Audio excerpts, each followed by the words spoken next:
Sistema nervoso, tá tranquilo? Bastante tá tranquilo, não.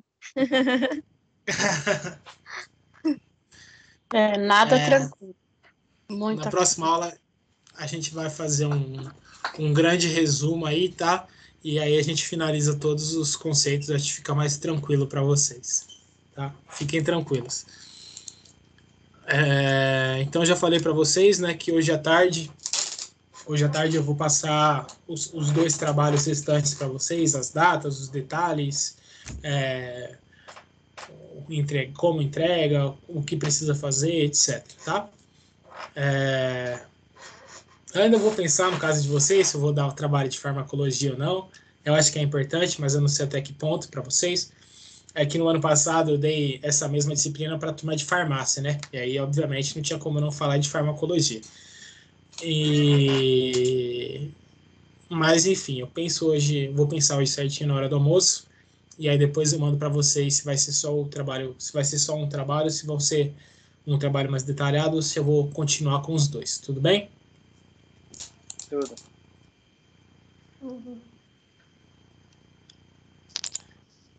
Compartilhei aqui a minha tela com vocês, tá? Acho que vocês estão vendo a partir de agora. Eu vou pegar ali uma garrafinha de água. Eu já volto. Enquanto isso, aproveitem aí esse slide bem bacana.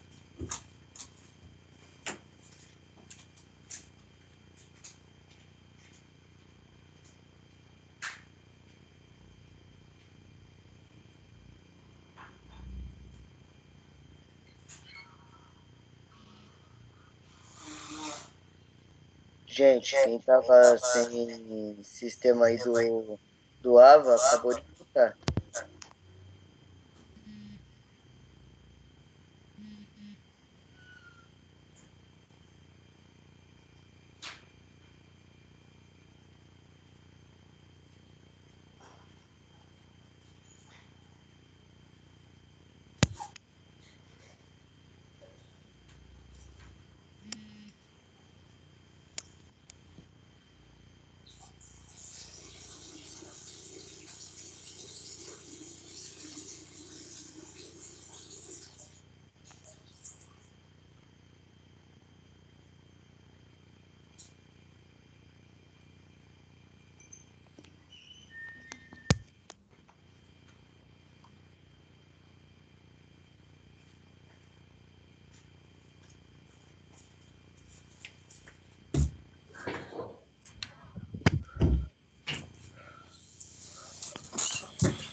Gente, todo mundo aí?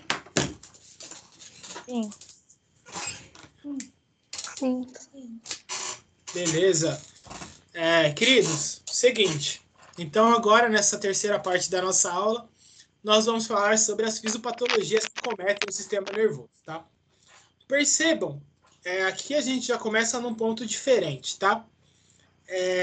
Eu tomei uma carcada na minha defesa de mestrado de uma mulher, ela é bem famosa, digamos assim, né? Ela é professora da UFMG de nutrição. E ela é muito, os estudos dela assim são muito bacanas em relação ao metabolismo.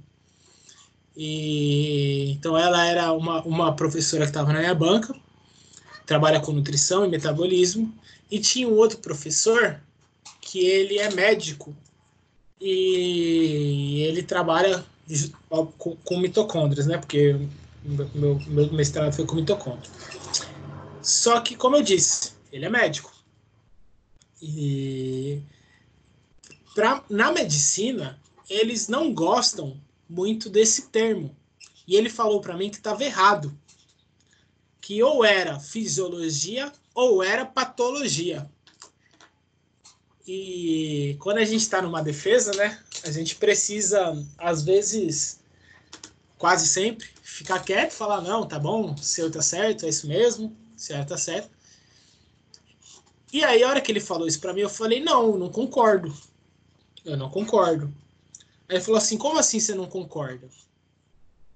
Isso é um consenso na medicina. Aí eu falei para ele, então, mas as ciências médicas não é só medicina. A medicina é uma das ciências médicas. Existem várias que trabalham tanto com doença quanto com saúde. E o meio entre as duas é a fisiologia.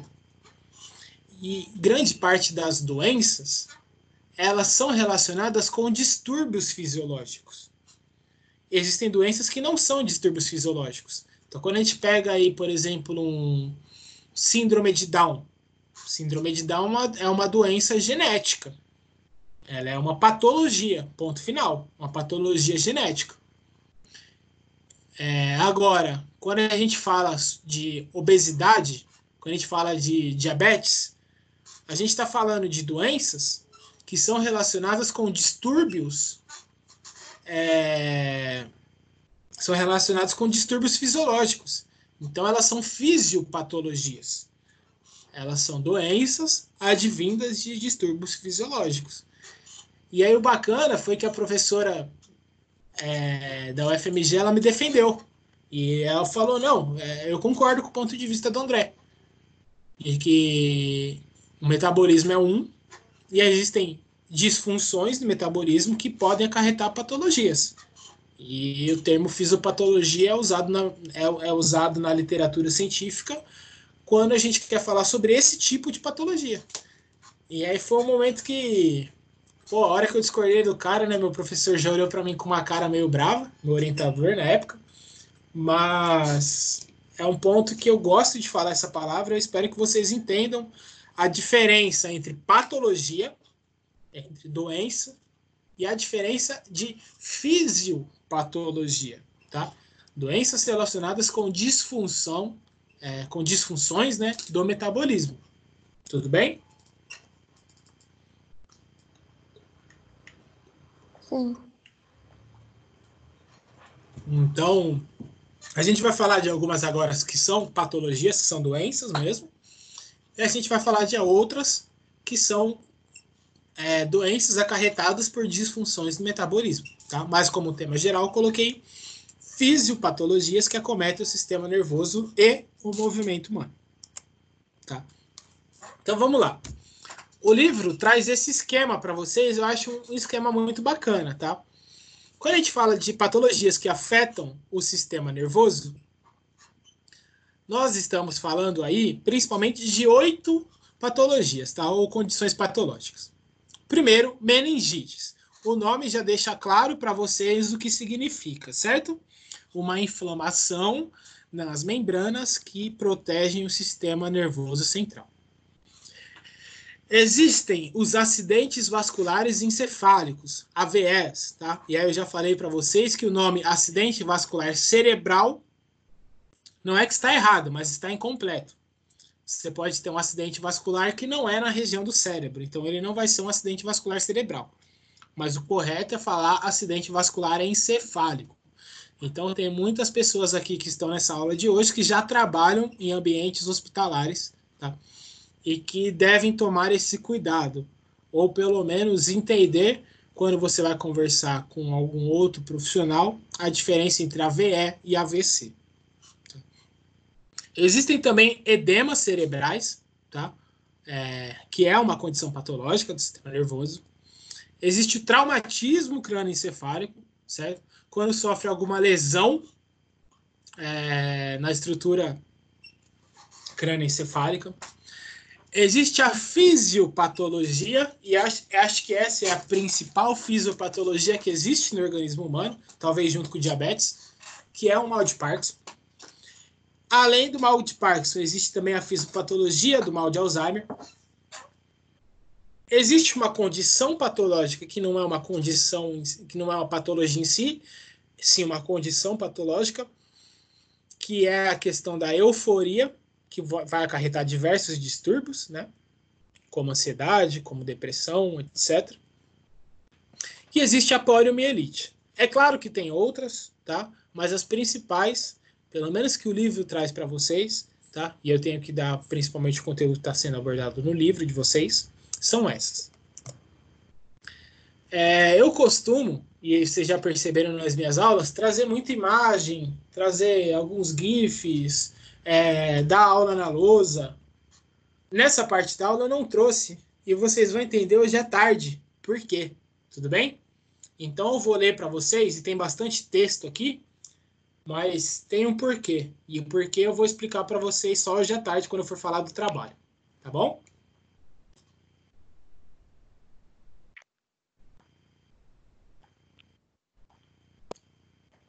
Primeira patologia, tá? Meningite. Nós temos dois tipos de meningite. Primeiro, vamos classificar. Meningite é uma infecção que é provocada quando uma bactéria ou um vírus, percebam, uma bactéria ou um vírus atinge as meninges, que são aquelas membranas de proteção e nutrição do encéfalo e medula, como falamos nessa aula e na aula anterior. As meninges virais, ou seja, aquelas advindas de um vírus, apresentam um quadro mais leve. Seus sintomas são parecidos com os da gripe e resfriado, acometendo principalmente crianças, que vão apresentar febre, dor de cabeça e rigidez na nuca. Qual que é o maior problema da meningite? Quando a meningite tem origem bacteriana. As meningites bacterianas são mais graves e precisam ser tratadas imediatamente. Os principais agentes causadores da doença são bactérias e hemófilos, transmitidas pelas vias respiratórias ou associadas a quadros infecciosos. Os sintomas da meningite bacteriana são febre alta, mal-estar, vômitos, dor forte na cabeça e no pescoço, dificuldade para encostar o queixo no peito, ou seja, por rigidez, né, no pescoço. No caso de aparecer manchas vermelhas espalhadas pelo corpo, é um sinal de que a infecção está se alastrando, ou seja, é uma infecção sistêmica. Infecção sistêmica nós chamamos de septicemia, tá? Ou sepse. O tratamento para as meningites bacterianas deve ser feito o mais rápido possível, através de antibiótico terapia, ou seja, né, através de fármacos, né, de antibióticos, pois a doença pode ser letal ou deixar sequelas que, no caso, são severas, como surdez, dificuldade na aprendizagem, comprometimento cerebral, comprometimento encefálico em si. Não existe tratamento específico para as meningites virais. Os medicamentos antitérmicos, né, para febre, e analgésicos para dor são os mais úteis para aliviar os sintomas. Gente, tudo bem em relação à meningite? Todo mundo já conhecia? Tá tudo certo? Entenderam as duas formas? Meningite viral, que é um quadro mais leve, que é um quadro que não tem um tratamento específico. Na verdade, não precisa de um tratamento específico, tá? É só o cuidado aí com convulsão, com febre, etc. E com dor. E existe o caso da meningite bacteriana, que é a que mais altera aí o funcionamento do corpo, né? Pode causar uma infecção generalizada, que é o caso de sepse. Se chegar na sepse, muito provavelmente vai levar à morte. E que tem uma terapia intensiva e já bem elucidada na literatura. Alguém tem alguma pergunta? Eu ouvi alguém me chamar? Por que atinge mais as crianças? Por que atinge mais as crianças? É uma excelente pergunta, porque as crianças não têm as meninges totalmente formadas. Então, como elas estão em fase de crescimento, o sistema nervoso delas em si ainda está num processo de maturação. As meninges, que são as membranas que protegem o sistema nervoso, também estão em formação. Então, elas não têm nem um sistema imunológico muito bem... o sistema imunológico já bem fixo, né? Já com suas funções perfeitas, e nem as meninges em si totalmente formadas. E quando que isso se forma? Como assim? Para as crianças, quando que está bem maturado? Eu acredito que durante todo o processo de crescimento, não tenho certeza, tá? Mas que durante todo o processo de crescimento, as meninges ainda vão estar sendo formadas. Mas, pelo que eu sei, até onde eu sei, a questão do da maturação do sistema nervoso num quesito geral, fisiologicamente falando, ele termina basicamente ali com 12 anos, de 12 a 14 anos de idade, se eu não me engano, tá? Pelo que eu sei, isso é mais voltado para aprendizagem, né?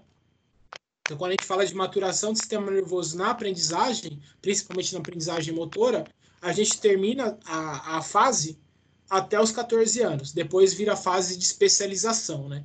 Então, vira uma fase de maturação especializada. Então, quando a gente vai falar, por exemplo, no meu caso, né? A gente vai falar de esportes, a gente só consegue especificar determinados esportes, ginástica, futebol, especializar a criança, o jovem, a partir dos 14 anos, que é quando ele tem um sistema nervoso em si maturado. Agora, em relação às meninges especificamente, eu não sei se ela acompanha isso. Eu acredito que ela acompanha sim, mas durante todo o processo de crescimento, como ela precisa ter uma plasticidade, né, por conta do crânio, por conta do crescimento, talvez ela pode se estender um pouco mais, mas eu acredito que até os 14 anos, de 12 a 14 anos, seja o processo final delas. Entendi. Entendeu? Professor, Eu acho. Oi? no caso da bacteriana, as sequelas que ficam, elas são irreversíveis? Não volta? Sequelas são irreversíveis. Sequelas são. O que pode acontecer é o tratamento, né? A terapia para meningite bacteriana impedir que essas sequelas ocorram. Mas as sequelas em si são irreversíveis. Depois o que você consegue é diminuir o quadro. Mas uma vez que a porção encefálica foi afetada, ela não vai regenerar. Ela não vai regenerar. Tudo bem? Professor, Oi. a classificação dela, né? A, B, C, se dá só para bacteriana ou para viral também? Eu acho que é só para bacteriano. Tá, ok. Obrigada. Alguém mais, gente? Alguma dúvida em relação às meningites? Eu, professor. Professor? Oi. É a Cinderela. Então, eu não entendi direito quando o professor começou a falar da meningite, mas eu tenho uma pergunta, talvez o senhor até falou e eu me perdi aqui. O senhor falou que desde que nasce, né, já é propício até os 14, né, acontecer de ter a bacteriana, né? Não, a questão aí é sobre a formação do sistema nervoso central em si. Então, mas não existe uma vacina, não existe como não acontecer isso? Deixa eu ver se eu entendi essa pergunta. Não tem relação com a maturação do sistema nervoso, é em relação à vacina. Certo? Sim. Em relação à vacina, existe sim vacina para tratamento que previne, né? Como é que eu posso dizer? A acontecer, né? Casos de infecção das meninges, no caso a meningite. Existe vacina para isso. Agora, Mas depois que acontece ou antes? Antes tem vacina para meningite. Na verdade, não é meningite em si.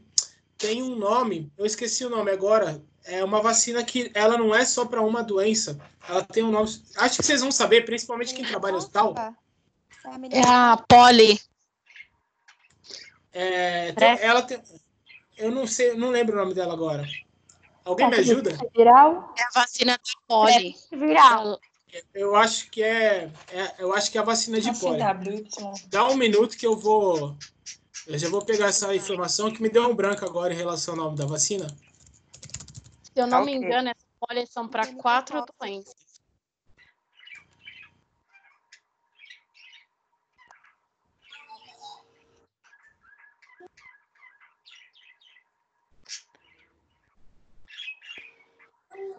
A BCG que protege contra a meningite.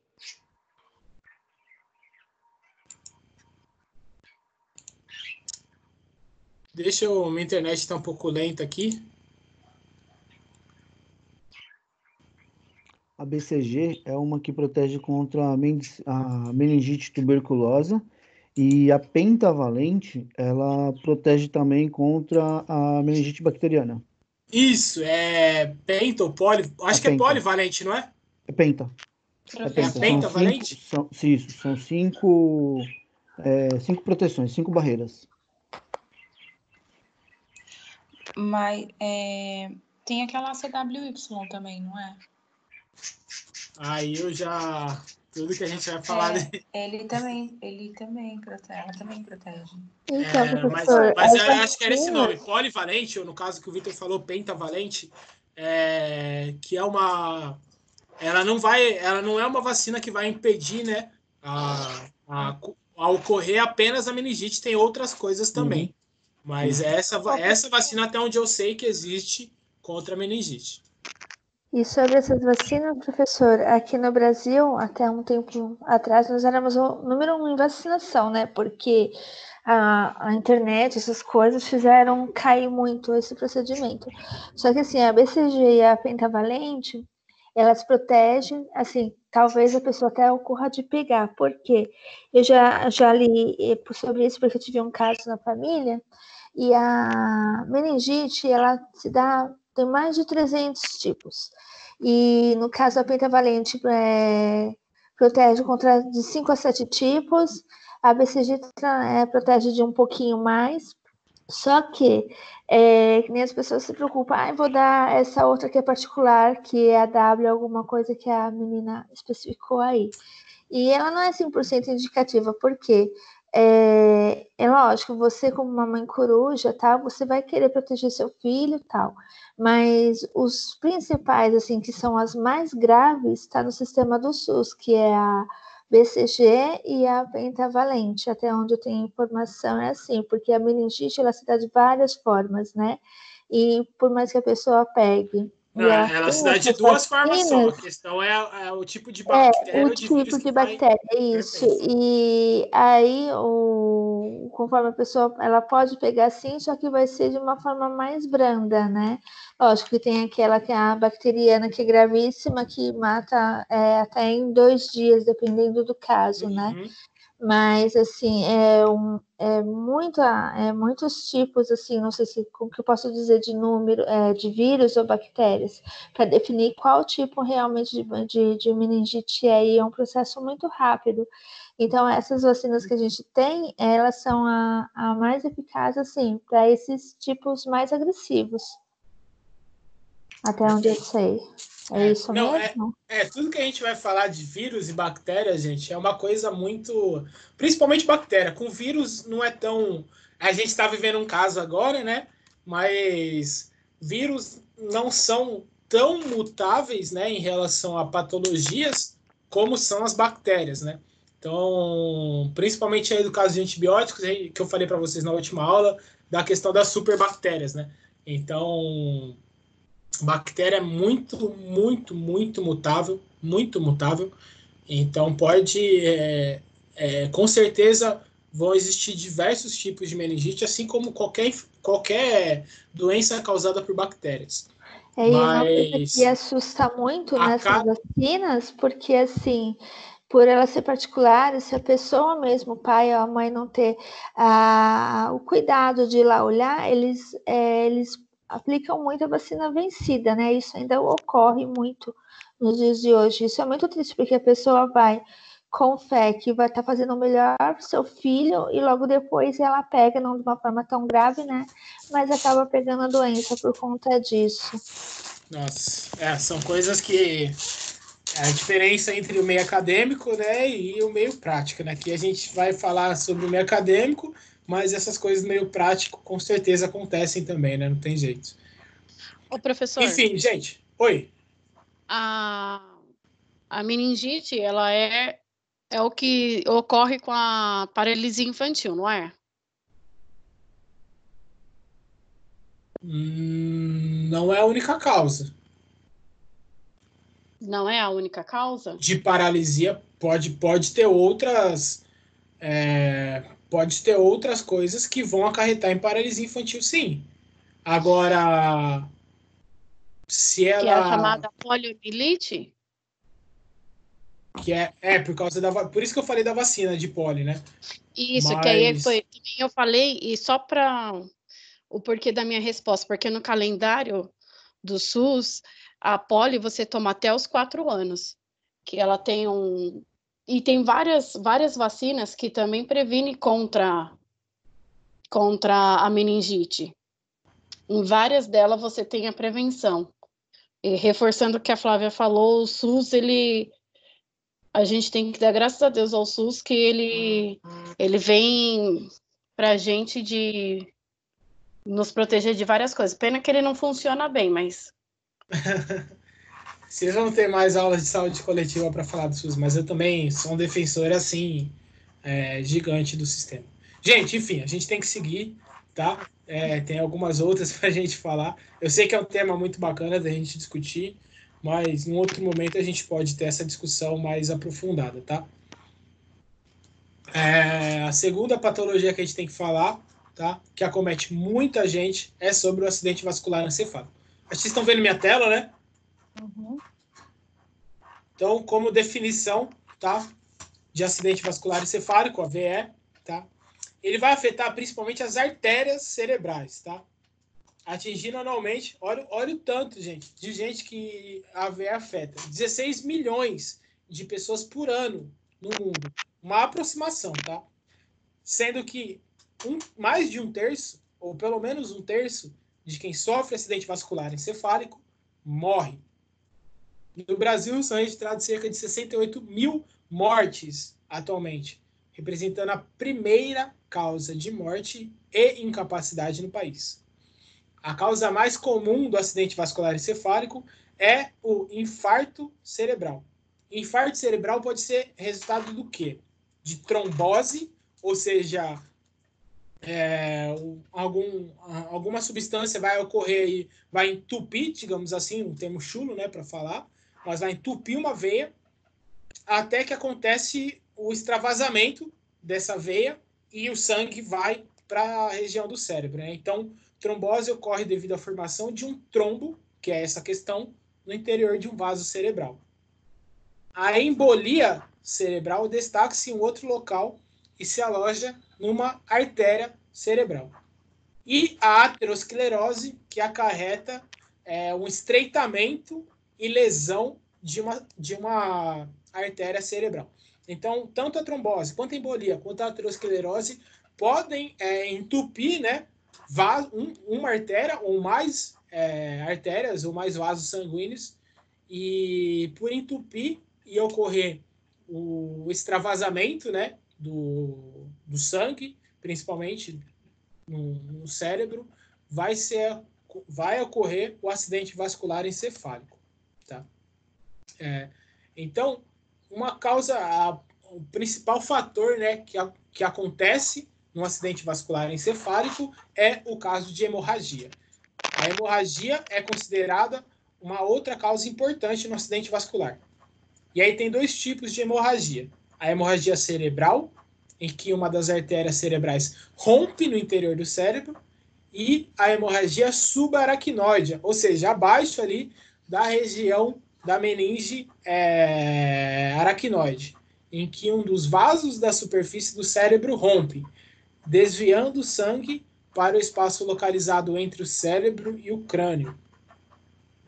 Em ambos os casos, o fluxo sanguíneo, além da ruptura, é reduzido, à medida em que o sangue é acumulado fora do vaso, ele pressiona o tecido cerebral, podendo alterar a função cerebral, né? Qual Então, deles podendo seria o alterar... aneurisma, professor? Quê? Qual deles seria o aneurisma? O aneurisma é o que não vai, que não vai causar hemorragia. Então, quando você vai ter o tipo do aneurisma cerebral, né, o que eles chamam de não hemorrágico, e você vai ter o AVE hemorrágico, que é isso que a gente está falando. Tá? Vocês já pegaram pacientes, não sei se quem trabalha no hospital já chegou a pegar paciente que tá sentindo uma dor de cabeça, tá com alguma dificuldade para andar, e aí a hora que ele vai fazer uma ressonância, ele está tendo vários acidentes vasculares, vários AVEs ao mesmo tempo? Já ocorreu esse caso com vocês? Então, são pequenos rompimentos em vários locais do cérebro, mas o paciente ainda está consciente. Professor, E existe... na verdade, é o acidente vascular encefálico, hemorrágico e o isquêmico, né? Isso, o aneurisma. Isso. O isquêmico é o caso do aneurisma. Tá? Uhum. Quando o sangue se rompe, quando a veia se rompe e o sangue extravasa pelo cérebro ou pelo espaço entre o crânio e o cérebro, principalmente na região aracnoide, que eles chamam ali de subaracnoide, é o hemorrágico. Entendeu? São esses dois tipos. E aí, esses dois tipos, cada um deles vai ter pode ocorrer numa disfunção cerebral, ocorrendo paralisia facial, ocorrendo alguma disfunção motora, alguma disfunção de movimento, né, em geral, tanto da fala quanto do movimento locomotor. Ou pode não acontecer nada. Você só precisa, na verdade, as intervenções normalmente é para reparar, né, essa hemorragia ou essas microhemorragias em várias regiões do cérebro e a pessoa não tem nenhuma sequela. Então, o AVE é uma coisa complicada porque ele pode ter muitas sequelas ou ele pode não ter nenhuma sequela. O tempo de internação, desde o ponto que a pessoa teve o acidente vascular até o tipo de acidente vascular que ela teve, vai interferir muito em relação a essas sequelas ou não. Então, eu já peguei um caso em que eu estava dando aula de personal para um cara que ele teve e paralisou todo o lado esquerdo dele. Todo o lado esquerdo. Face, braço, perna, todo o lado esquerdo dele paralisou. Todo o lado esquerdo. Ele falou que ele ficou 1 mês no hospital e ele já tinha feito fisioterapia dentro do hospital e aí que ele precisava fazer alguma atividade física porque o tônus muscular dele foi totalmente comprometido.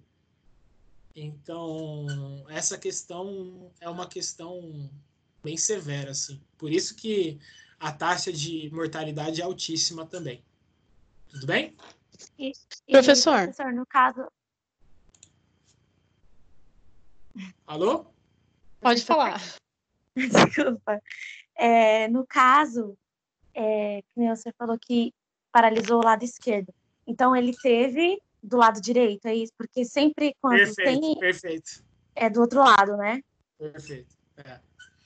Essas coisas, gente, então, falar sobre isso, falar sobre potencial de ação, falar sobre partes, né, do corpo relacionadas tanto com dor quanto com movimento, são coisas que eu tive e que, quando eu tive, meus olhos brilhavam assim na graduação, porque é muito bacana, mas a gente não tem tempo.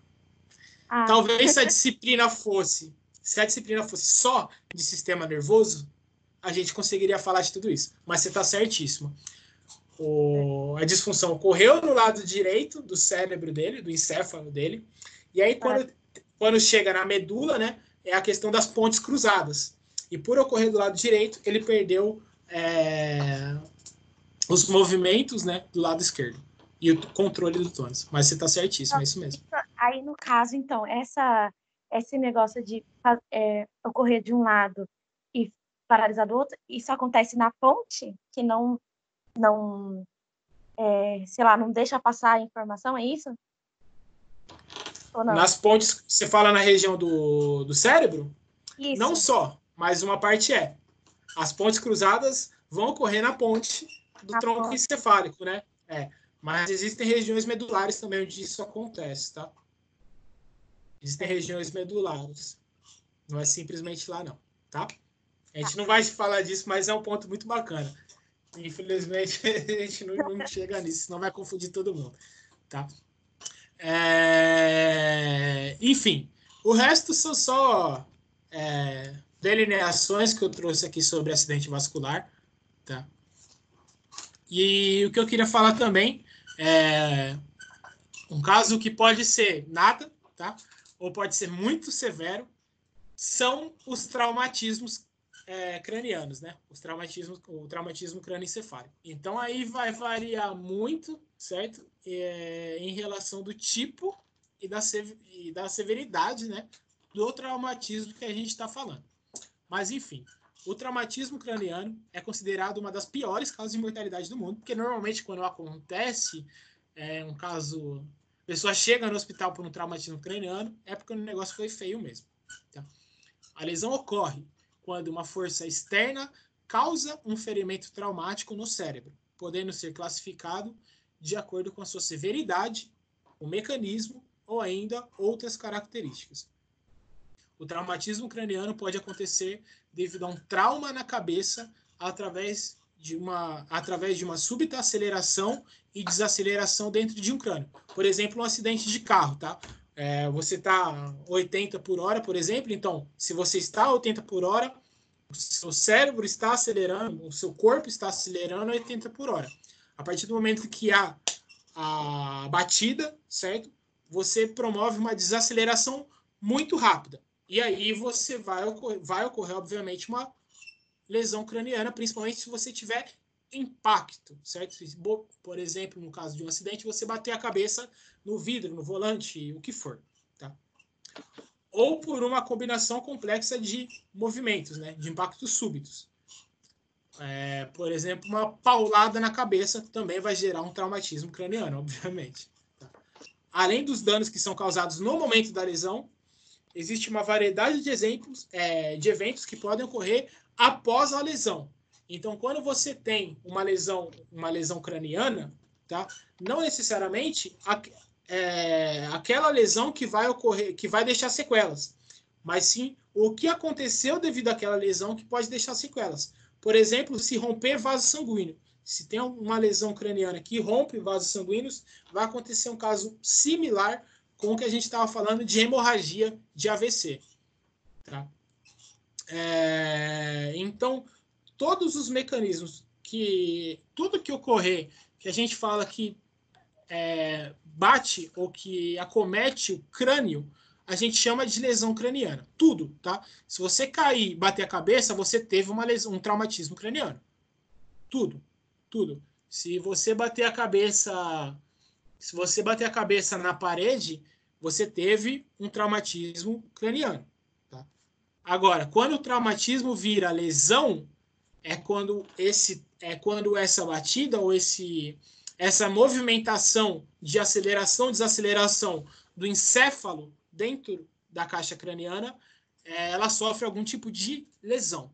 Então, nem todo traumatismo vai gerar uma lesão intracraniana. Tudo bem? Mas toda lesão vai ser um traumatismo. Entenderam? Sim. Sim. Entendi.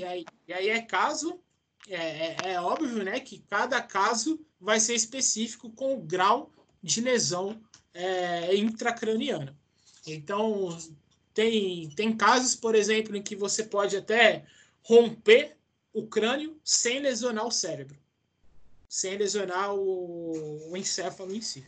E tem casos que não acontece nada com a caixa craniana, mas que, pela aceleração e desaceleração da massa craniana que fica dentro da caixa, né, do encéfalo em si, pode ocorrer uma lesão severa também.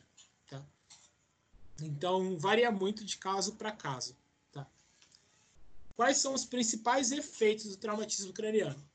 Então, a gente tem uma série de efeitos físicos, cognitivos, sociais, emocionais e comportamentais. E o resultado pode variar de recuperação completa para deficiência permanente ou morte. Tá? Então, como eu disse, varia muito em relação ao tipo de traumatismo. Seguindo, gente, edema cerebral. Tá? edema, tudo que a gente for falar de edema, tá? A gente vai falar de um aumento de uma determinada região do cérebro, que é o resultado do aumento de líquidos dentro e entre as células, levando ao aumento da pressão intracraniana. Então, qualquer aumento de qualquer região do encéfalo, tá, vai gerar um aumento da pressão intracraniana. E isso é considerado edema cerebral. As causas podem ser tumores, AVS, traumatismo craniano, ruptura de vasos, diminuição da concentração sanguínea de sódio, isquemia, meningite, o que for, tá? Tudo que aumentar a região intracerebral vai ser considerado um edema, tá? Os sinais e sintomas podem ser aumento da pressão intracraniana, isso é um caso muito comum de AVE. Eu não sei se alguém que trabalha no hospital já viu paciente que teve um acidente vascular ter um furo. Os médicos fazem uma cirurgia para colocar como se fosse um pequeno canal dentro da caixa craniana, justamente para diminuir a pressão. Não sei se alguém que trabalha já viu isso, pode compartilhar com a gente. Tá. Então, o aumento dessa pressão pode causar aí o termo técnico é de cefaleia, que vai acometer todo o crânio, provocando dormências, alterações na visão e na fala, vômitos, edema pupilar, né, o inchaço, no caso, o aumento, perda da força muscular, confusão mental, crises convulsivas e coma. Isso casos de edema. Então, tem AVCs que são hemorrágicos, normalmente vão causar edema cerebral, tá? Então, quem trabalha com isso, acho que já percebeu pacientes que chegam convulsivos, pacientes que chegam convulsivos em hospital, que chegam totalmente fora de si, e a hora que vai fazer uma ressonância magnética percebe que é um acidente vascular encefálico hemorrágico. O tratamento contra edema cerebral é bastante complexo, causando danos irreversíveis ao tecido cerebral, necessitando a sua correção rapidamente. São usados diuréticos. Diurético é para diminuir tudo que é líquido, certo, do corpo. E corticoides, com finalidade de diminuir a quantidade de líquidos do organismo, reduzindo o edema. Sendo utilizados também antihipertensivos, anti-inflamatórios e outros tipos. Esses barbitúricos, eles não são mais utilizados hoje em dia, tá? A gente não vai chegar a falar de farmacologia, mas eles não são mais usados hoje em dia. O aumento global ou parcial do volume pode causar deslocamentos intracranianos das áreas afetadas, as quais tendem a insinuarem-se pelos forames do cérebro, criando as chamadas hérnias intracranianas que podem ser mortais. Forames são aqueles espaços, gente, aqueles buracos por onde passam regiões específicas. Então, quando a gente fala da medula, os buracos que nós temos por onde passa a medula, por onde passam os nervos ao lado, eles são forames. Dentro do cérebro, por onde a medula chega na caixa craniana, no nosso cérebro, também é um forame. Por aí vai, nós temos vários, tá? Até o ouvido mesmo, a gente pode falar que é um forame. As complicações do edema podem levar a sequelas permanentes ou incapacitantes, causando atraso no desenvolvimento, dificuldades de aprendizagem, paralisia muscular, inconsciência e coma, dentre outros. Então, tudo que causar uma lesão intracraniana que aumentar o volume ou aumentar a pressão cerebral, a gente considera como edema, tá? E os sintomas de edema são todos aqueles que a gente falou anteriormente: convulsão, coma, eu volto aqui no slide, tá? Confusão mental, perda da força. Então, tudo que a gente fala em relação a esses sintomas, provavelmente vai ser um edema cerebral, tá?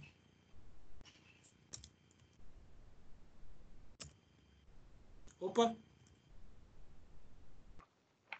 Gente, eu acho que eu acabei passando todos os slides aqui, vou ter que voltar. Só um minuto. Já são 11 horas. Vocês querem que eu acabe ou vocês querem que eu volte com isso na próxima aula?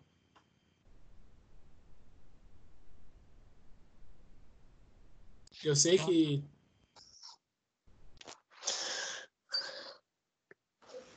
Por mim, pode seguir. Por mim, pode seguir. Não tem problema. O que vocês preferem? Pode seguir. São muitos slides ainda, professor, que faltam? Não, tá acabando. Qualquer coisa. Então pode seguir. Tá. Acho que 10 minutinhos aqui a gente acaba, tá? Tá Então bom. vamos lá. Poliomielite, tá? Agora sim, quem tinha me perguntado sobre a paralisia infantil, tá? Então, a gente chama paralisia infantil em relação à doença como poliomielite, tá?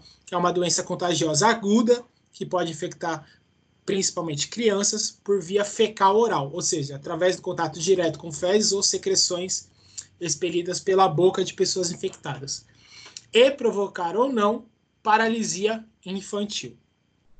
O vírus multiplica-se na garganta ou nos intestinos, locais por onde penetra no organismo e posteriormente vai alcançar a corrente sanguínea, podendo atingir o cérebro, destruindo neurônios motores e provocando paralisia flácida em um dos membros inferiores. Essa doença pode ser fatal caso as células dos centros nervosos forem infectadas e atacarem músculos respiratórios ou da deglutição. Então, a poliomielite ela vai afetar principalmente intestino, certo?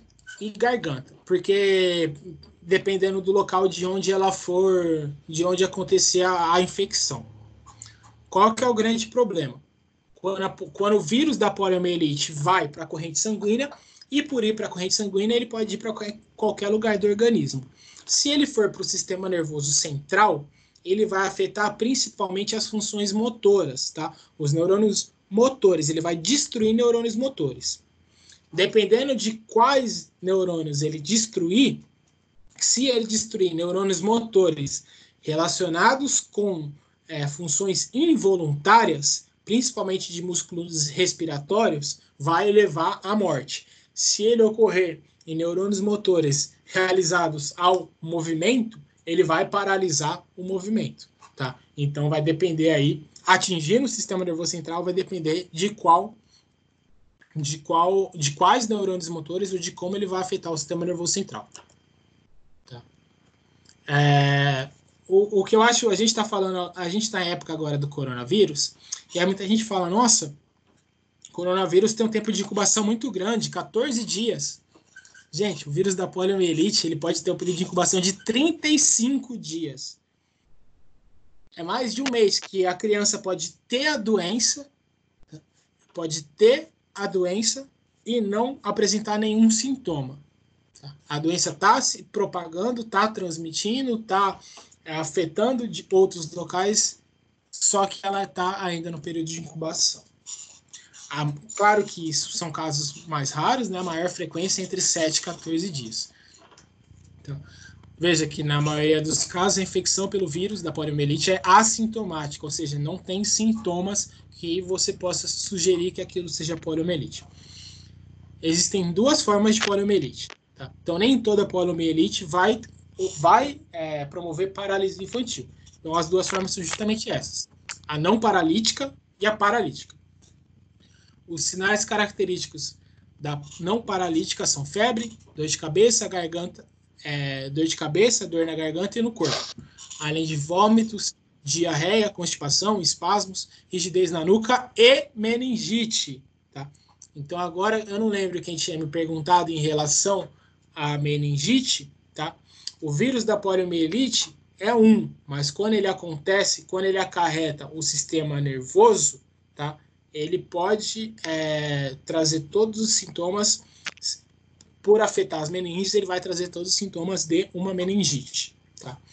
Já a forma paralítica é quando a infecção atinge as células dos neurônios motores.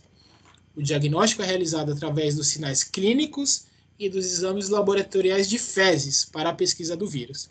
Felizmente, a vacina da gotinha, o Zé Gotinha, é uma das vacinas mais disseminadas do Brasil, prevenindo novos casos de poliomielite entre crianças e adolescentes. Entenderam, gente, a questão das duas formas? A questão, não lembro quem tinha me perguntado em relação à meningite ou não? Sim.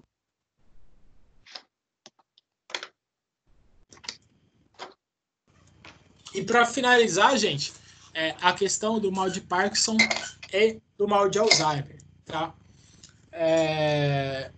Então, veja, tá? Aqui eu trouxe um mapinha mental, vou falar para vocês no próximo trabalho de vocês. Não vou ficar entrando muito em detalhes agora sobre Parkinson e Alzheimer, porque não dá tempo, tá? Mas eu gostei bastante desse mapa mental, porque eu tenho do Alzheimer também, tá? Esse é de Parkinson. Porque ele traz tanto em relação a diagnóstico, quanto em relação a tratamento, a quadro clínico e a fisiopatologia, tá? Que é o que a gente vai focar aqui. E em relação à fisiopatologia, doença de Parkinson vai afetar substância negra, tá? Substância negra, olha onde? Mesencefálica, ou seja, no mesencéfalo. Substância negra é aquela substância, tá? Com o corpus, tá? Então, é uma região que vai diminuir, tá? Vai matar os neurônios. E quando a gente falou hoje de neurotransmissores, que eu falei para vocês da dopamina, olha o que acontece no mal de Parkinson, tá? Redução de neurônios dopaminérgicos. Então, a redução daquele neurotransmissor que eu falei para vocês, dopamina, é um dos principais fatores que causa o mal de Parkinson. É claro que aqui vai ter outros fatores, no sistema nervoso central, acúmulo de beta-amiloide, resistência contra algumas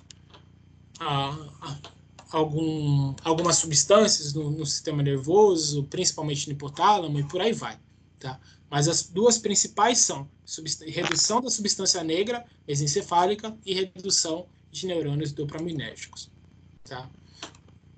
Então, olha lá, o Parkinson. Parkinson e Alzheimer são doenças neurodegenerativas, tá? Então, são doenças progressivas que vão aí aumentando a sua evolução ao longo do tempo. Então, como ocorre? É muito didática essa imagem, porque, veja, a doença ocorre em função da degeneração de células situadas numa região chamada substância negra, onde ficam neurônios que produzem a dopamina, aquele neurotransmissor que eu falei para vocês. 2.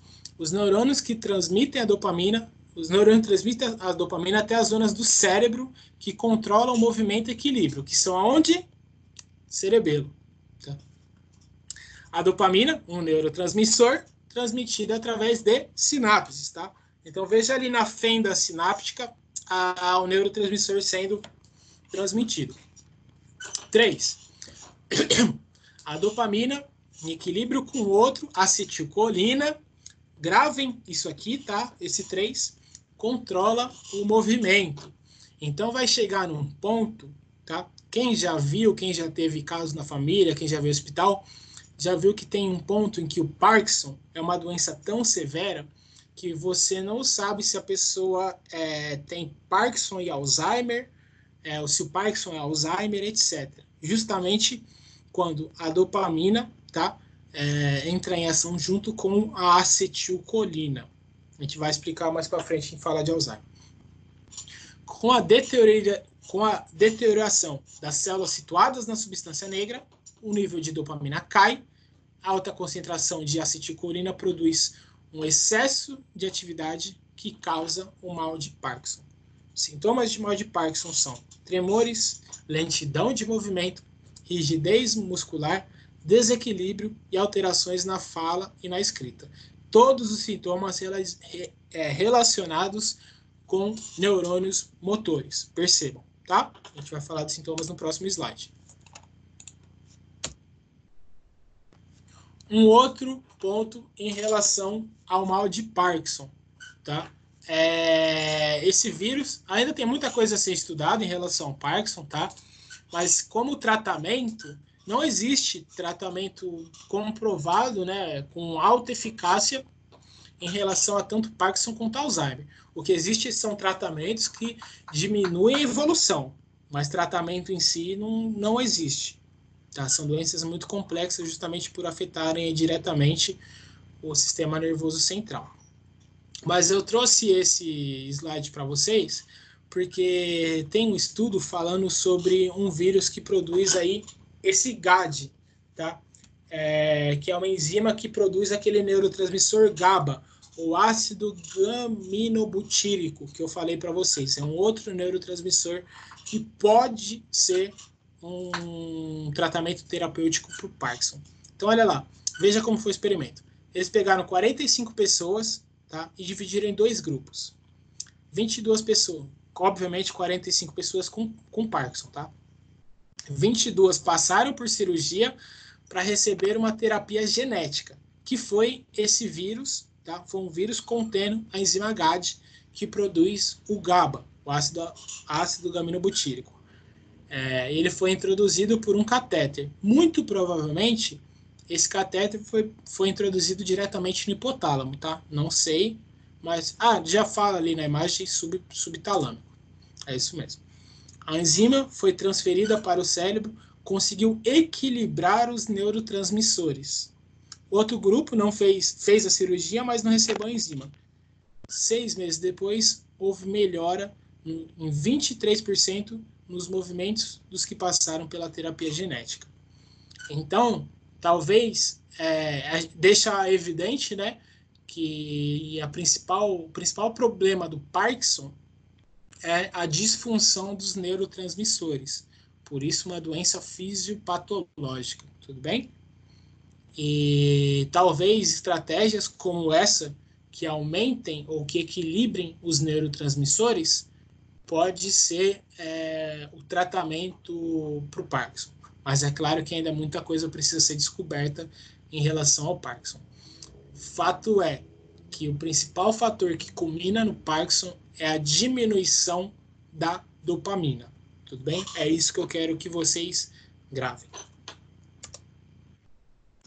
E aí, por fim, tá? Esse slide aqui, por isso que eu falei que depois eu ia falar mais sobre os sintomas, tá?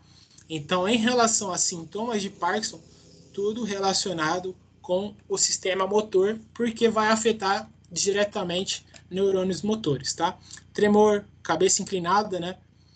Rigidez na expressão facial, rigidez nas articulações, postura inclinada, perda de equilíbrio, tudo é questão de postura por causa do tônus muscular, salivação excessiva, andar arrastado, porque não consegue fazer a contração e a extensão.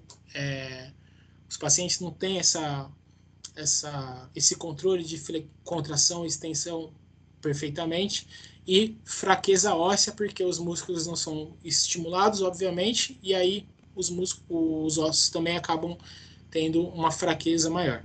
Tá? Os tratamentos também todos são realizados em relação, até hoje o que a gente sabe, né? Todos os tratamentos não farmacológicos são voltados aí para tratamentos motores, tá?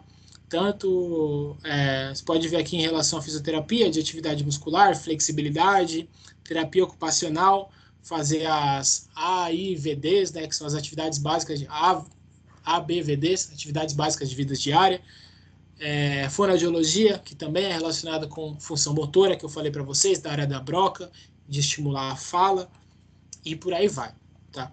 Então, o que eu quero que vocês gravem em relação à causa do mal de Parkinson, tal, da doença de Parkinson, tá?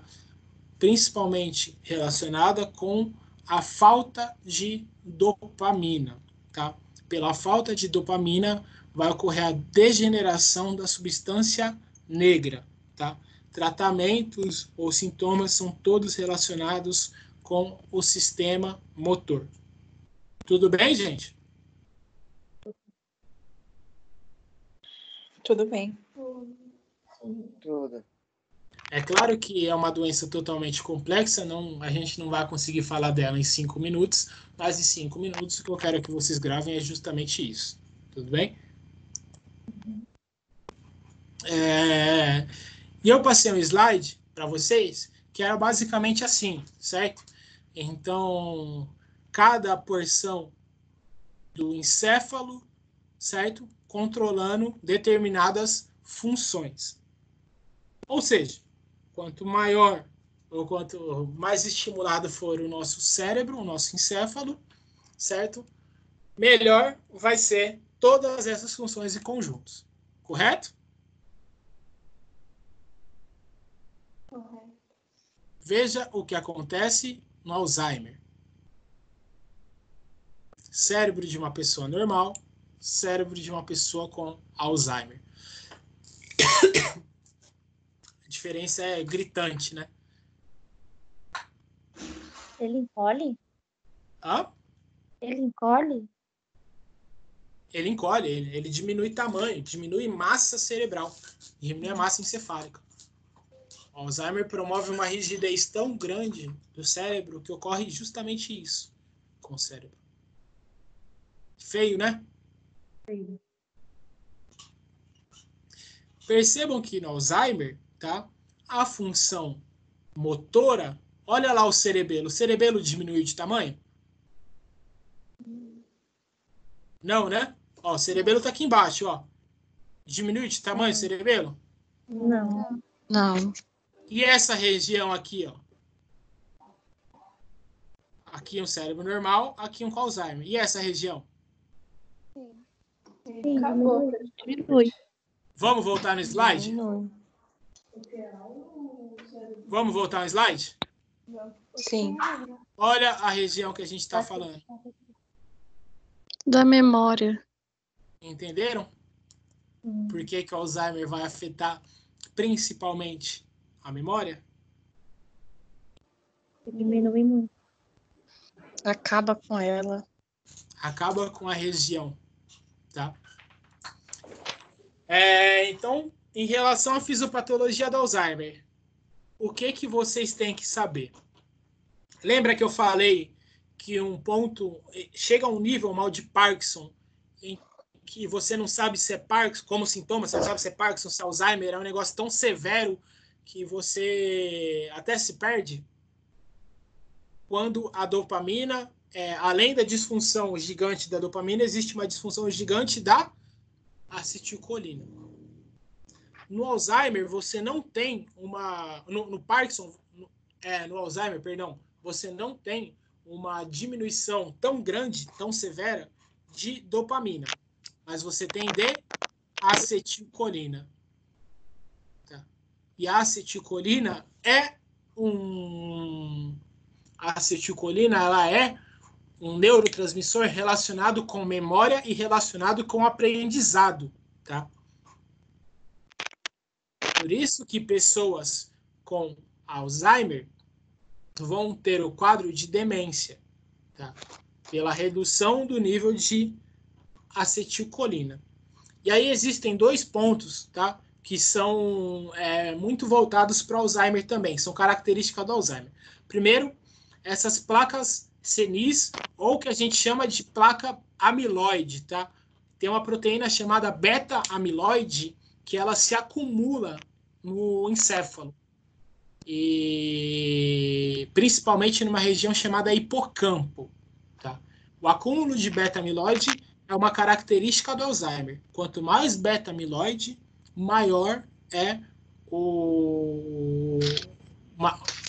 a degeneração causada pelo Alzheimer, tá? Por quê?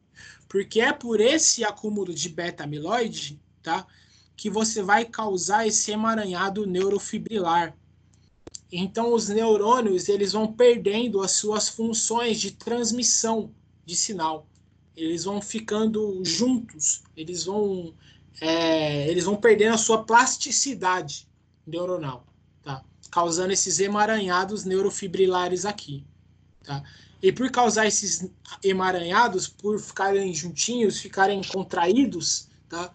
Perderem a sua plasticidade, você vai aqui diminuir o tamanho do encéfalo, que é um termo técnico de atrofia cortical, ou seja, uma atrofia do córtex cerebral, que é a região do cérebro dentro do encéfalo. Tudo bem? Então, são esses 4 pontos aqui que vocês precisam gravar em relação ao Alzheimer. Acúmulo de beta-amiloide, ou acúmulo de placas senis, emaranhados neurofibrilares, tá? Pela contração, pela perda da plasticidade neural, redução do neurotransmissor acetilcolina e consequente atrofia cortical. Tá? Ou atrofia encefálica, o importante é que vocês lembrem disso.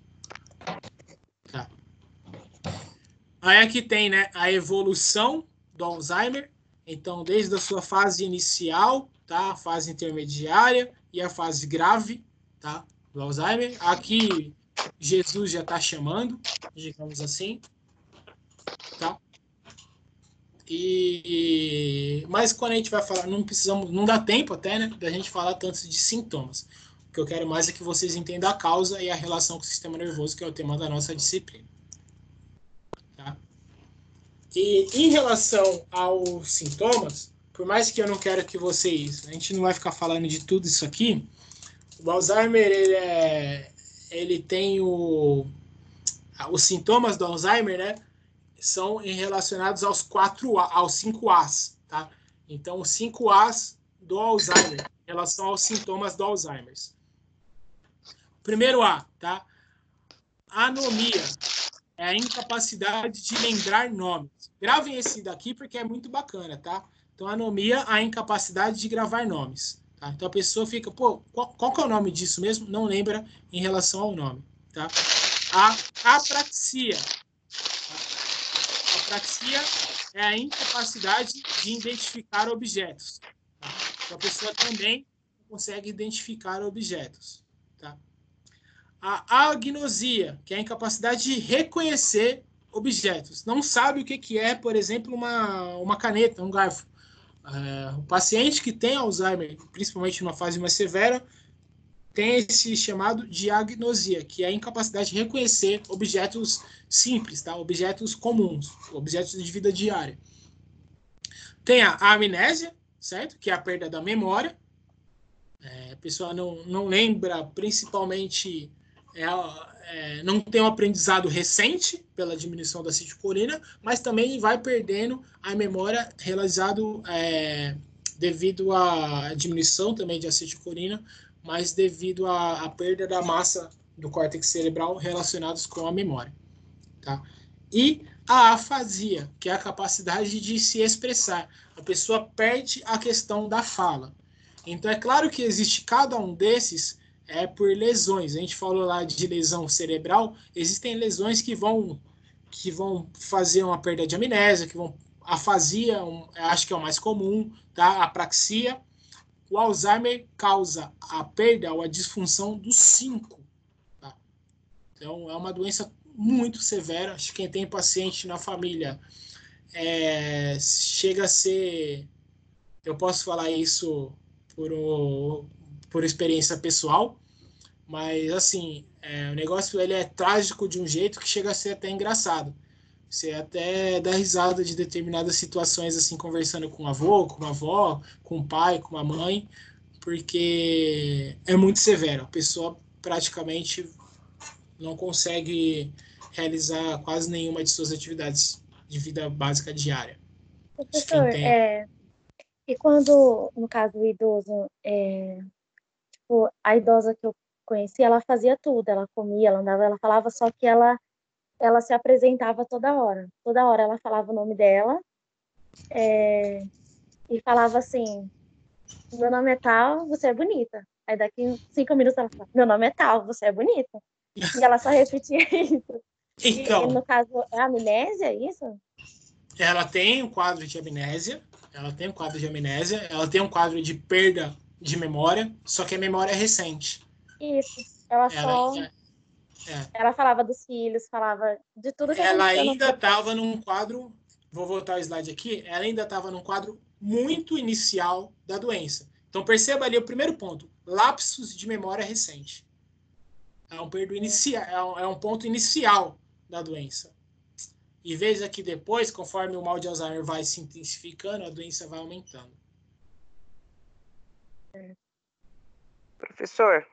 Oi. Então, eu queria saber se então a esclerose e o Alzheimer é a mesma coisa. E não. Por quê? Não, porque a esclerose antiga que o povo falava, tipo, não tem nada a ver, então, com o Alzheimer hoje. E tem mais uma outra pergunta. Claro, pode falar. A outra pergunta o Alzheimer, ele tem como, supomos, evitá-lo? Não, né? Tem como você evitar o Alzheimer? Tem. É uma pergunta interessante. Vamos lá, uma por uma. Em relação à esclerose, tá? Primeiro, existem tipos, né, de esclerose, certo? Certo. Sabe disso? Aham. Esclerose múltipla, esclerose lateral amiotrófica, existem tipos de esclerose. Tá? Alguns sintomas de esclerose são os mesmos sintomas, tá, em relação ao Alzheimer, mas a doença não é a mesma. A causa da doença não é a mesma. Tudo bem? Certo. A gente pode falar aqui como definição, tá? O Alzheimer, ele causa demência, mas ele é a causa mais comum de demência. Não quer dizer que outras doenças não causem também demência. Entendeu? Sim. Uhum. Então, assim, o aspecto histopatológico do Alzheimer, digamos assim, tá? Ele é pelo acúmulo de placas senis ou de placas amiloides, certo? E de emaranhados fibrilares com perda da região cortical, certo? Pela diminuição do cérebro. Certo. A esclerose tem outros fatores, principalmente a perda da bainha de mielina. Então, a pessoa tem neurônio, o paciente tem neurônio, só que o impulso do neurônio é muito lento. Entendeu? Aham. Então, ele vai ter alguns sintomas de demência, ele pode ter alguns sintomas de demência, só que ele pode ter outros sintomas que não são relacionados com demência. Entendeu? Entendi. O Alzheimer, a mesma coisa. Ele pode ter alguns pontos que são relacionados com esclerose, mas ele não vai ter todos, entendeu? Uma pessoa com esclerose, ela não vai ter, por exemplo, emaranhado fibrilar. Entendeu? O Alzheimer tem. Entendi. Então, professor, concluindo assim, o pensamento dela que ocorreu para mim, então não pode ser inverso. Tipo, quem tem algum tipo de esclerose de perda de memória não vai ter o Alzheimer, ou pode vir a ter o Alzheimer. Pode vir a ter. Pode vir a ter. Pode ser até que exista alguma relação direta. Eu não sei se existe, pode existir. Eu acho que até existe sim, mas não tenho certeza. Mas acaba confundindo também, né, professor? Porque os sintomas são muito parecidos. É a mesma coisa se você pegar um nível 3 de Parkinson com Alzheimer. Eles são iguais. A deficiência é tão grande, a deficiência ela é tão sistêmica que eles são iguais. Outra coisa, professor, o senhor não respondeu uma pergunta, mas aí tem mais uma outra. Me lembra a segunda pergunta que eu não lembro. Eu queria saber se tem como evitar, né? Mas aí agora, uma outra pergunta as medicações, supomos, eu com Alzheimer, começo de Alzheimer, a minha família percebe tal, aí me leva para o médico e eles receitam alguma coisa no qual nem eles têm certeza também, porque como confunde, início, dá para ser confundido. Aí essas medicações acabam que prejudica mais um pouco o cérebro, não? Assim, uma coisa são os sintomas, outra coisa são os exames, tá? Como eu disse, os sintomas de várias doenças são parecidas, tá? Sim. As causas não. Então, por exemplo, você tem um início de Alzheimer. Você não sabe se é Alzheimer, se é esclerose, o que for, certo? Se é algum outro tipo de patologia que vai cometer demência. Aí você vai para o hospital, você vai fazer um fMRI, que é a ressonância magnética funcional, você vai fazer outros exames metabólicos. Então, esses exames vão comprovar se é Alzheimer ou se é outra doença, entendeu? Mas a partir de que eles receitam um medicamento... Não, uma vez que você foi diagnosticada com Alzheimer, existem medicamentos que vão diminuir a progressão do Alzheimer. A mesma coisa para o Parkinson, tá? Por exemplo, estimuladores de acetilcolina. Entendeu? Inibidores para desacelerar, no caso, né? Exatamente. Desacelerar, né? Perfeito. Vai chegar no ponto curar, X. Vai chegar no ponto X, mas vai devagarinho. Perfeito. Perfeito. Entendi. Agora, um estudo que saiu ano passado, não, ano retrasado, no final de 2018, ainda estava no laboratório, não lembro se foi no final de 2018 ou no começo de 2019. E a gente ficou assim, entusiasmado, porque é um estudo numa revista, principais revistas do mundo, chamada Nature Medicine. Nossa, a gente ficou muito entusiasmado, porque foi feito aqui no Brasil o estudo, mostrando como que o exercício físico, ele saiu no Jornal Nacional, esse estudo, ele saiu em outros lugares, como que o exercício físico consegue diminuir a progressão tanto do Alzheimer quanto do Parkinson, principalmente do Alzheimer. Porque quando você faz algum treinamento físico, no caso, eles fizeram natação. Quando você faz algum exercício físico, você aumenta a produção de neurotransmissores. E além de você aumentar a produção de neurotransmissores, você inibe o acúmulo de beta-amiloide. E uma das funções, uma das causas do Alzheimer é o acúmulo de beta-amiloide. Professor, e tem a irisina também, né, que você já comentou. Deixa eu ver se ela está aqui, inclusive. Iris! Iris! Talvez ela chegue aqui depois, não sei se ela saiu ou se ela está aqui, mas a irisina é um outro fator também, e tem vários, tá? Tudo que o músculo produz e vai para o sistema nervoso central, a gente chama de exercinas ou de miocinas, tá? Que são enzimas, são moléculas que a contração muscular produz e que vai para o sistema nervoso central. E que muitas têm função benéfica. A irisina acho que é um dos principais casos. Até por isso que eu coloquei no trabalho lá. Mas perfeita colocação, Flávio. Professor, pelo menos no meu estágio, eu fiz na casa de repouso e eu percebi que 90% dos idosos que estavam lá, eles tinham os dois, Parkinson e Alzheimer. Um causa o outro, ou sei lá, puxa o outro, o que acontece? Meu pai foi a mesma coisa. Não é que um causa o outro. Na verdade, ainda não é bem elucidado isso, tá? Se eu não sei. Mas os sintomas, principalmente do Parkinson, eles são muito parecidos com o Alzheimer, tá? Quando o Parkinson ele avança, ele causa demência. Então, o Parkinson basicamente, ele já tirou tudo que você admira em uma pessoa. E aí a parte final dele vai ser a demência. Justamente pela diminuição, como ele vai diminuir a substância cinzenta, substância negra, ele vai diminuir também o tamanho do encéfalo, a massa encefálica. Então ele vai causar também a demência. Só que o Parkinson... Não, na verdade é uma consequência, então, né? É como se, tipo assim, o nível 3, 4 e 5... Isso, o estágio 3, 4 e 5, o estágio 4 e 5 do Parkinson, ele seja o Alzheimer. Mas só terminar o raciocínio, Cinderela. Mas quem tem Alzheimer não necessariamente vai ter os sintomas do Parkinson na evolução da doença. Entende?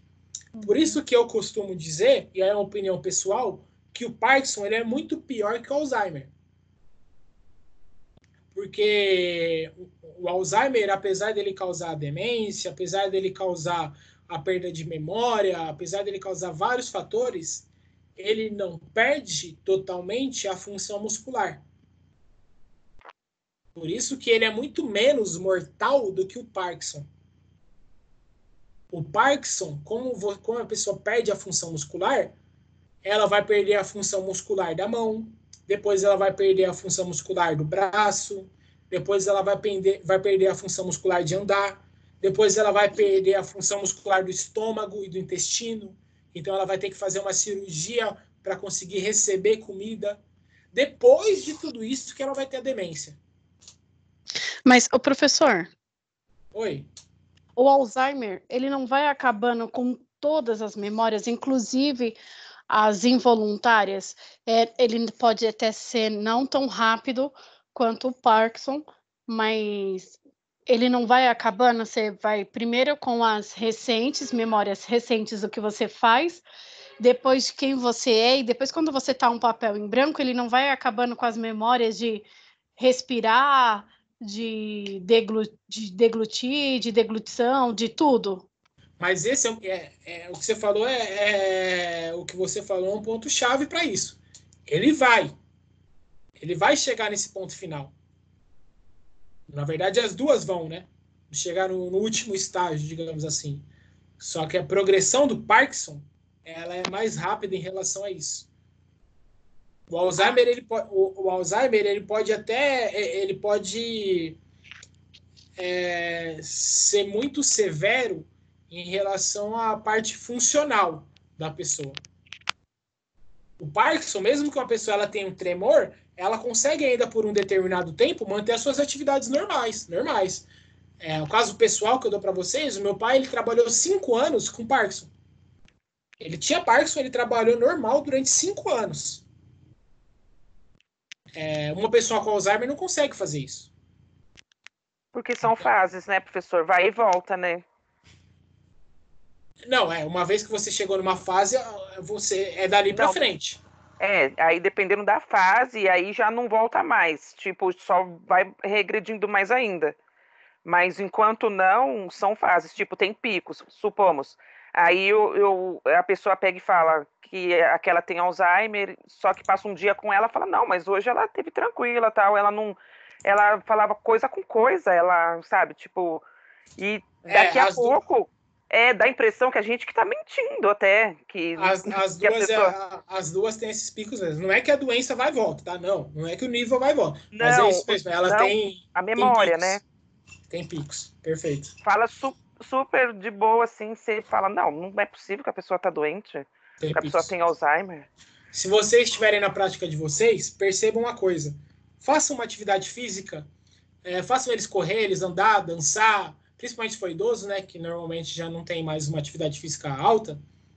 Faz eles fazerem essas atividades e conversa com eles depois. Você vai ver que a conversa deles fica muito melhor. Logo depois do exercício. E não tem nada a ver também com a vida deles, assim, tipo, teve uma vida inteira, né, um histórico imenso. Sempre foi ativos em tudo, tal, então não tem nada a ver com a memória, tipo, de repente... Tem. Porque se são muito parados, porque isso que eu queria entender também. É porque são muito parados e acabou que foi diagnosticado essas doenças, ou porque são muito ativos? Ou não tem nada a ver, ou é a falta do que o senhor falou, né, daquelas dopamina, que foi isso que o senhor falou, falta de... É por isso? É isso que eu queria saber também, professor. No caso, um atleta, ele tem menos probabilidade de ter um Alzheimer, um Parkinson? Tem. Claro que a gente não está falando... Quando a gente fala de esporte, a gente não fala de saúde, tá? Deixando esse ponto bem claro para vocês. Esporte é uma coisa, saúde é outra, tá? Vou dar um exemplo bem claro para vocês. Boxe, tá? O boxe é um esporte onde os boxeadores são saudáveis pra caramba, tá? São muito ativos, mas os caras tomam pancada na cabeça todos os dias. Todos os dias eles tomam pancada na cabeça. O esporte é assim. Não quer dizer que ele vai ser saudável. Tá? Quer dizer que ele vai ser ativo. Entenderam? São coisas diferentes. Esporte não é saúde, necessariamente. Tá? Exercício é saúde. Esporte não. Pode ser, mas não necessariamente. Futebol americano. Tem um filme, eu até posso indicar para vocês, vocês estão na quarentena, assistam, é maravilhoso. Tá? Do Will Smith e tudo mais. É muito bacana também. Que é a história, uma das partes da história do futebol americano, que é pancada para cá, e tinha muito caso justamente de Alzheimer, de diminuição da massa encefálica. Assim será que aconteceu com o Mike Tyson? Com o Mike Tyson não, com o... Maguila, né? O Maguila é um deles, mas o mais famoso foi o... Puta, ele morreu um ano retrasado, eu esqueci o nome dele agora. O Muhammad Ali? Muhammad Ali, obrigado. Esse mesmo. Assim, um dos esportistas que eu mais admiro na história do esporte moderno, né? Mas morreu, se eu não me engano, ele tinha Parkinson. Então, assim, deixando bem claro, gente, ambas têm uma condição genética, tá? E, normalmente, principalmente o Alzheimer, se eu não me engano, a função genética é culpa da mãe, tá? Não do pai. Porque ele é uma doença mitocondrial. E Até na doença sempre sobra para nós, meu Deus. Sempre a culpa é da mulher. A mitocôndria, só quem passa é a mãe, tá? Então, lembra que eu falei para vocês? Mitocôndria. A gente vai falar, inclusive, quarta-feira sobre mitocôndria, eu vou falar disso. Só quem passa a mitocôndria é a mãe, o pai não passa. E a mitocôndria tem o próprio DNA. E tem relação do DNA mitocondrial com Alzheimer. Então, em parte genética, a gente fala que isso é mais voltado ao DNA da mãe, tá? O DNA mitocondrial, não é o DNA nuclear. E, só que tem um ponto, vocês podem aí pesquisar na internet, acabando a aula, o Alzheimer é considerado hoje na ciência, ele ainda não é considerado na clínica, mas na ciência, o Alzheimer é considerado diabetes tipo 3. A gente tem o diabetes tipo 1, a gente tem o diabetes tipo 2, e eu falei para vocês na primeira aula, se não me engano, que o Alzheimer é considerado diabetes tipo 3. Tá? Então, o Alzheimer tem uma função fisiológica muito grande. Então, claro que uma vida sedentária, uma vida sem esse acúmulo de condições fisiológicas benéficas ao organismo, obviamente que vai aumentar a chance do Alzheimer. Isso já foi comprovado cientificamente. A mesma coisa para o Parkinson, tá? Mas é claro que não é só isso. Não é que uma pessoa saudável ela não vai ter Parkinson e Alzheimer, mas ela pode prolongar a sua vida em relação a essa condição patológica. Tudo bem? E mesmo que uma pessoa assim, um atleta, por exemplo, saudável, ativo, ele tem o Alzheimer, o Parkinson seria um mais brando, assim, com sintomas mais bem lento para a doença se progredir de uma forma mais lenta? Eu acho que isso não tem comprovação científica. Eu acho que não tem. Se tem, eu não sei. Tá? Se quem tem Alzheimer, quando tem, é mais brando. Eu acho que... Ou Parkinson. Eu acho que não tem comprovação com isso ainda. Se quiser estudar isso, ó, tem um monte de faculdade aí fazendo pesquisa sobre. Professor, então, isso quer dizer que a maioria das doenças, ou todas, não sei, elas necessitam, no caso, antes dela, né, mais exercícios físicos. Todas elas partem, assim, não, pode acontecer a doença, mas com exercícios físicos ajuda a que não acomete tão... Excelente questão. As fisiopatologias, sim, todas. Todas. Agora, por exemplo, poliomielite. Não tem relação. Certo. Sim, eu entendi. A meningite, sabe? Não tem relação. Agora, todas que são fisiopatologias, certo. Parkinson, Alzheimer, diabetes, aterosclerose, hipertensão, tudo o que for fisiopatologia tem. Tá todos. Bom. Professor. Oi. Uma dúvida. Assim, no caso de pessoas, não são atletas, né, esportistas nem nada, mas são, tipo, músicos, assim. No caso do Djavan e Milton Nascimento, os dois estão com Parkinson, né? E a gente percebe que o Milton Nascimento está no estágio mais avançado. Mas na hora que eles estão cantando, você não percebe nenhum dos sintomas, nem tremedeira dá, o que acontece. É uma excelente questão a sua, Flávia. Vamos lá. Primeiro, a gente tem que entender 2 pontos, tá? O primeiro também vai junto com a questão que a Thaís e a Cinderela apontaram, tá? Não é que o exercício físico faz bem, tá? Não é isso. A contração muscular faz bem. Você contrair músculo, você relaxar músculo, vai fazer diversas alterações no seu metabolismo. Tudo bem? A condição em que você mais contrai músculo é durante o exercício. Entendeu? Então, por isso que o exercício faz bem. Mas não é o exercício em si. O corpo não sabe quando está exercitando e quando não está. O corpo sabe quando está contraindo e quando não está. Entendeu? Então, quando o músculo contrai, ele vai enviar neurotransmissores para o sistema nervoso central. E é isso que faz bem. Entendeu? Existem fármacos. O sexo faz isso. Existem outras condições fisiológicas que também fazem o envio de neurotransmissores. Como que o corpo sabe isso? Pela contração muscular. Entenderam? Então, esse é um ponto. O exercício é um exemplo, a música é outro. A música também não é contração muscular? Não tem fala? Não é contração muscular? Sim. Não aumenta a atividade cerebral? Não aumenta a atividade metabólica? Então, tudo isso também é benéfico. Entende? Não é o exercício em si, mas sim a contração muscular. Então, esse é um ponto, Flávia. Tá? Qualquer contração muscular vai ser benéfica. Tá? É claro que, quanto maior o grau de contração muscular, desde que você não provoque lesões inflamatórias, vai ser bacana. Tá?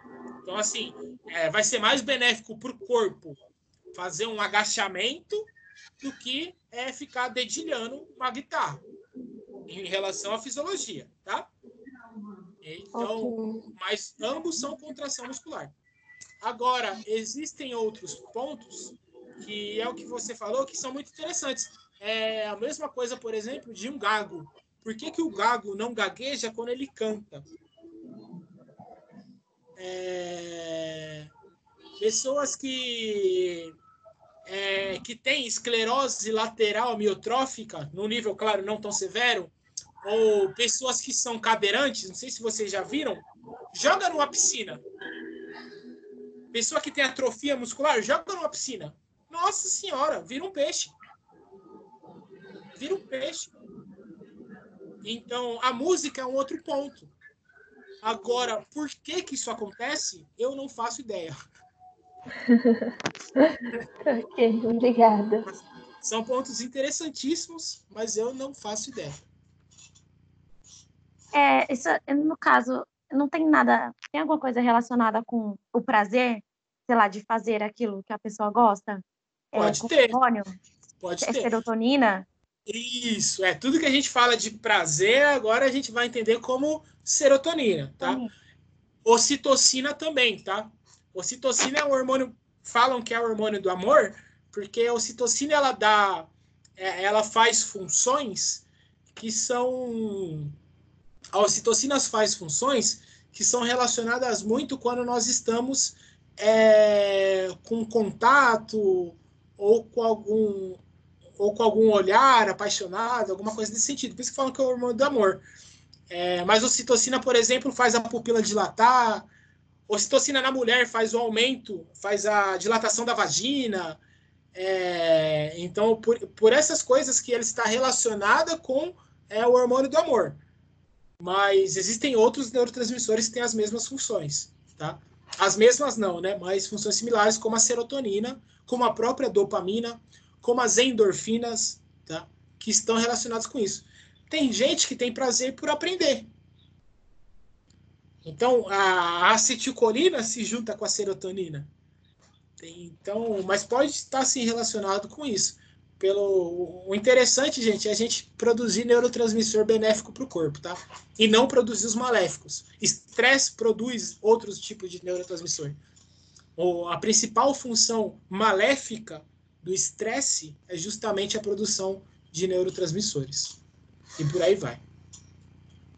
Professor, você já ouviu falar que pessoas que têm Parkinson ou Alzheimer, quando está anoitecendo, elas ficam agitadas? Quando está anoitecendo, elas ficam agitadas? Elas ficam agitadas. Eu trabalhei numa clínica que os idosos que tinham Parkinson, Alzheimer, na parte da noite eles ficavam agitados. Dizem... Olha, eu nunca ouvi falar disso. Não, mas o que acontece?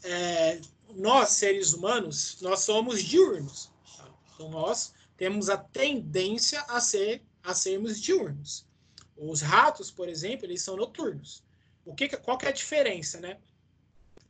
Existe no hipotálamo, então eu falei para vocês que tem duas glândulas que são as principais, hipófise e hipotálamo. O hipotálamo, ele tem um núcleo supraquiasmático. É um núcleo do hipotálamo, uma porção nuclear do hipotálamo, que ela percebe informações luminosas. Então, e essa percepção luminosa faz a gente acordar, faz a gente ficar ativo. Então, por causa dessa ativação do núcleo supraquiasmático do hipotálamo, nós conseguimos ser mais ativos com luz. Por isso que ninguém gosta de dormir com luz acesa. Com um rato, é o contrário. A luz faz eles dormirem. E aí existem neurotransmissores que, para nós, por exemplo, agora me fugiu o nome do neurotransmissor, melatonina. A melatonina, para nós, tem um efeito de sono. Então, quando a luz está ativa para a gente, quando a gente está vendo luz, a gente não produz melatonina. Então, a gente fica ativo. Com a falta de luz, a gente produz melatonina e a gente tem sono. No animal, no camundongo, é o contrário. Então, a luz aumenta a luz diminui a produção de melatonina deles, mesma coisa, só que a melatonina tem um efeito contrário. A melatonina deixa eles ativos. Entende? Enquanto para nós, deixa a gente dormente. Pode ser que no idoso tenha acontecido uma disfunção do hipotálamo com isso. Não sei, tá? Mas se tem alguma relação com luz, pode ser uma disfunção do hipotálamo, que já é uma disfunção causada pelo Parkinson, né? Pelo Alzheimer é mais hipocampo, mas também tem uma função hipotalâmica. Então pode ser isso. Pode ser que eles não tenham a recepção, eles não têm a função do núcleo supraquiasmático como tem uma pessoa normal. Não sei se é isso, tá? Mas pode ser. Pesquisa, pô. Vamos fazer uma pesquisa com isso. Eita. Alguém mais tem alguma pergunta, gente?